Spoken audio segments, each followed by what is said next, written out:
Hello అందరికీ. ఈరోజు Godavari special కట్టెపరుగుల పులుసు ఎలా చేసుకోవాలో చూసేద్దాం. ముందుగా శుభ్రంగా కడిగిన కట్టెపరుగులు తీసుకుని ఉప్పు, కారం, పసుపు వేసుకుని కలిపి పక్కన పెట్టుకోవాలి.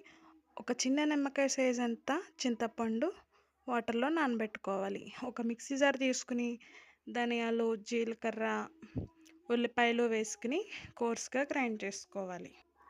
గ్యాస్ మీద ఒక పాన్ పెట్టి ఆయిల్ వేసి ముందుగా మిక్సీ పట్టిన ఉల్లిపాయ పేస్ట్ వేసుకుని కొంచెం మగ్గనివ్వాలి. మగ్గిన తర్వాత అల్లం వెల్లుల్లి పేస్ట్ వేసుకుని పచ్చివాసన పోయేంత వరకు బాగా వేపుకోవాలి.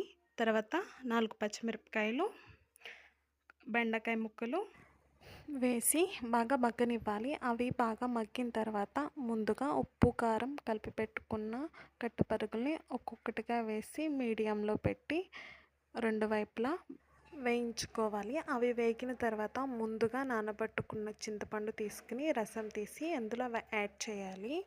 పులుసు బాగా మరిగి ఆయిల్ పైకి తేలేంత వరకు ఉడకబెట్టుకుని మన టేస్ట్కు తగ్గట్టు ఉప్పు, కారం తక్కువైతే యాడ్ చేసుకోవాలి. నాకు ఇక్కడ ఉప్పు, కారం తక్కువైనట్టు అనిపించింది. నేనైతే ఉప్పు, కారం వేసుకున్నాను.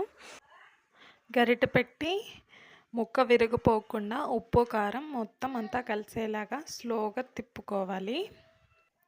ఒక సగం పచ్చి మామిడికాయ తీసుకుని చెక్కు తీయకుండా పొడవుగా ముక్కలుగా చేసుకుని ఇందులో యాడ్ చేసుకోవాలి. 2 రెమ్మల కరివేపాకు కూడా యాడ్ చేయాలి.